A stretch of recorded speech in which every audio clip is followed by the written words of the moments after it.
Good evening everyone and welcome to national tutorial circle. तो आज है हमारी एंशिएंट हिस्ट्री की तीसरी क्लास, थर्ड क्लास। तो लास्ट क्लास में हमने पढ़ा था सिंधु घाटी सभ्यता के बारे में। हमने उसकी कहानी पढ़ी थी, कहानी सुनी थी आप लोगों ने उसकी। और मैंने बोला था लास्ट क्लास में कि आने वाली क्लास में हम उस कहानी से जो महत्वपूर्ण तथ्य हैं, इंपॉर्टेंट पॉइंट्स हैं, सिर्फ उनको नोट करेंगे इस क्लास में, जिनको आपको अच्छे से याद रखना है, जिन पे क्वेश्चन आते हैं एग्जाम में। यूपी पीसीएस के एग्जाम में आते हैं, एसएससी के एग्जाम में भी आ जाते हैं। यूपी पीसीएस के एग्जाम में तो आते ही आते हैं इन टॉपिक्स पे क्वेश्चन, इन पॉइंट्स पे क्वेश्चन जो आज मैं नोट कराने वाली हूँ। इनमें से आपको मोस्टली वो पॉइंट्स मिलेंगे जो मैंने शायद नोट करा दिए थे आपको कहानी सुनाते सुनाते ही। फिर भी किसी के अगर पॉइंट नोट करना छूट गए हों तो अब उनको नोट कर लीजिए, क्योंकि आज सिर्फ और सिर्फ हम पॉइंट्स नोट करने हैं, सिंधु घाटी सभ्यता के इम्पॉर्टेंट पॉइंट्स या महत्वपूर्ण तथ्य। Okay, let's start. तो सिंधु घाटी सभ्यता को पहली नगरीय क्रांति कहा जाता है, फर्स्ट अर्बन सिविलाइजेशन। सिंधु घाटी सभ्यता को पहली नगरीय क्रांति कहा जाता है। इंडस वैली सिविलाइजेशन को फर्स्ट अर्बन सिविलाइजेशन कहा जाता है। और इसके नाम, जैसे कि मैंने उस दिन भी बताए थे, चार नाम हैं, चार नामों से इसको जाना जाता है: हड़प्पा सभ्यता, सिंधु घाटी सभ्यता, ताम पाषाण कालिक सभ्यता, कांस्य युगीन सभ्यता। 1826 ईस्वी में चार्ल्स मैसन ने 1826 ईस्वी में चार्ल्स मैसन ने हड़प्पा नामक स्थल से सभ्यता के मिलने के प्रमाण दिए थे। अब आप लोग ये कंफ्यूज हो सकते हैं कि उस दिन मैंने कहा था कि 1921 में 1921 में पहली बार दयाराम साहनी ने हड़प्पा नामक साइट पर खुदाई शुरू की। तो यहाँ पे ध्यान देने वाली बात ये, दयाराम साहनी ने की थी खुदाई, उन्होंने प्रमाण नहीं दिए थे। और ये जो हमारे चार्ल्स मैसन है, इन्होंने 1826 ईस्वी में हड़प्पा नामक सभ्यता के मिलने के प्रमाण दिए थे। इन्होंने प्रमाण दिए, बाद में उन्होंने खुदाई शुरू की। भाई 1826 पहले आता है तो पहले इन्होंने दिए प्रमाण, कुछ प्रूफ दिए। उस और 1921 में, यानी कि इसके कुछ सालों बाद, बल्कि कई सालों बाद, दयाराम साहनी जी ने वहां खुदाई शुरू की। तो दोनों चीजों में डिफरेंस है। और जॉन मार्शल ने इसे नाम दिया सिंधु घाटी सभ्यता। तांबे और पत्थर के साथ साथ यूज करने के कारण, मतलब तांबे और पत्थर को मिला के यूज करने के कारण इस सभ्यता को नाम मिला ताम पाषाण कालिक सभ्यता। हड़प्पा की मैच्योर एज में, जो इसकी बिल्कुल अपर एज थी, मतलब बिल्कुल मैच्योर एज, जब हड़प्पा सभ्यता बिल्कुल फल फूल चुकी है, उसमें कांसे का यूज बहुत ज़्यादा पाया गया है। कांसा क्या होता है, जो हम बार बार बात कर रहे हैं ना, तांबा और पत्थर को मिला के जो चीज़ बनती है वही होता है आपका कांसा। जब हमने ताम पाषाण कालिक युग पढ़ा था तो हमने वहाँ पे अधिकतर वो चीज़ें पाई गई थी जो तांबे से बनी थी। आगे चल के जब तांबे और पत्थर से मिला के चीज़ें बनने लगी, वो युग अब आया हमारा कांस्य युगीन सभ्यता, क्योंकि तांबे और पत्थर को मिला के जो चीज़ बनती है वो कहलाता है कांसा, या इंग्लिश में आप इसे बोलें कॉपर, यानी कि तांबा, और स्टोन यानी कि पत्थर। इन दोनों चीज़ों को जो मिला के चीज़ बनती है वो होता है ब्रॉन्ज। कांस्य युगीन सभ्यता यानी कि ब्रॉन्ज एज सभ्यता। अब आते हैं इसके टाइम पीरियड पे। कार्बन डेटिंग के आधार पर, ध्यान से सुनिएगा कि चार टाइम पीरियड है यहाँ पे, नोट करने हैं आपको।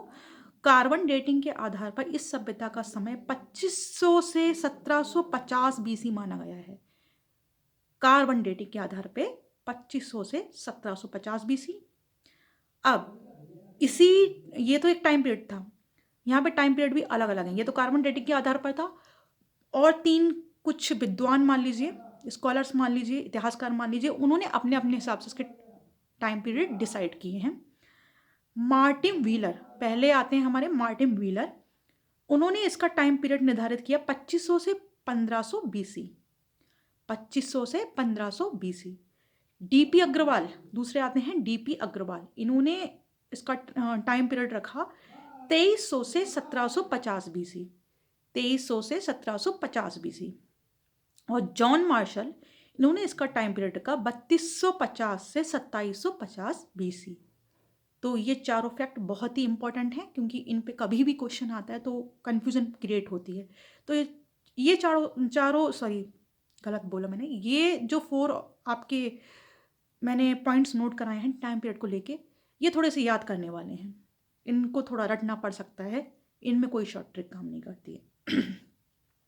हमने उस दिन जो 6 कुछ मेन साइट्स मैंने आपको लिखाई थी, अगर आपने रिवाइज किया होगा, ध्यान से देखा होगा तो हो सकता है आपको याद हो, नहीं किया होगा तो फिर से रिवाइज हो जाएंगी।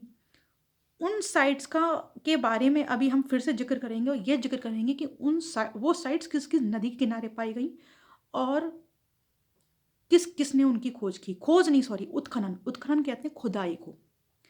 तो सबसे पहले हड़प्पा, हड़प्पा की खुदाई शुरू हुई रावी नदी के किनारे, किसने की, कम से कम तीसरी बार मैं रिपीट कर रही हूँ, दयाराम साहनी ने। मोहनजोदड़ो, दूसरा है मोहनजोदड़ो, उसकी खुदाई हुई सिंधु नदी के किनारे। देखिए याद करने की टेक, जो दड़ो, दार है ना, सिंधु, दार है, जो दड़ो सिंधु, कुछ आवाज से याद रखने की कोशिश कीजिए। मोहनजोदड़ो की खुदाई हुई सिंधु नदी के किनारे और इसकी खुदाई शुरू कराई राखल दास बनर्जी ने।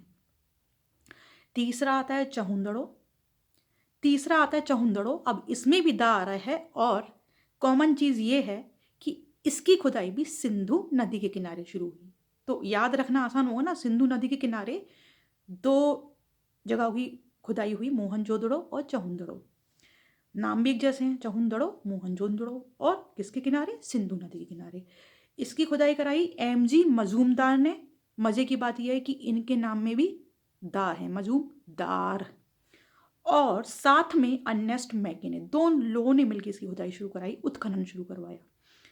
चौथा आता है हमारा लोथल, जो कि मैंने बताया था गुजरात में पड़ता है। इसकी खुदाई हुई भोगमा नदी के किनारे और इसका उत्खनन करवाया रंगनाथ राव ने।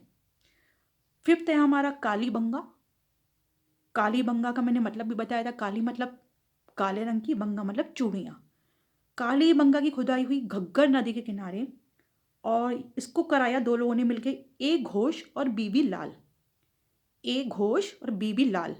देखो एक फिर से याद रखने की ट्रिक बताती हूँ। बीबी क्या पहनती हैं, चूड़ियाँ, बंगा का मतलब चूड़ियाँ, तो एक नाम याद हो गया ना, काली बंगा मतलब चूड़ियाँ, कौन पहनती हैं, बीबी। तो उसकी खुदाई किसने कराई, बीबी लाल ने, है ना आसान याद रखना। और किस नदी किनारे हुई, घग्गर। घा से घग्गर, गा से घोष, घा से घग्गर और घा से घोष, तो दोनों नाम इस तरह से याद हो जाएंगे ना, ए घोष और बीबी लाल। पांचवा आता है हमारा बनावली, पांचवा नहीं सॉरी सिक्स्थ, छठा बनावली, जो कि हरियाणा में पड़ता है। इसकी खुदाई हुई सरस्वती नदी के किनारे और इसकी खुदाई कराई आर.एस. बिष्ट ने। बा से बनावली, बा से बिष्ट, ये भी एक शॉर्ट ट्रिक हो याद करने की। देन आगे आते हैं।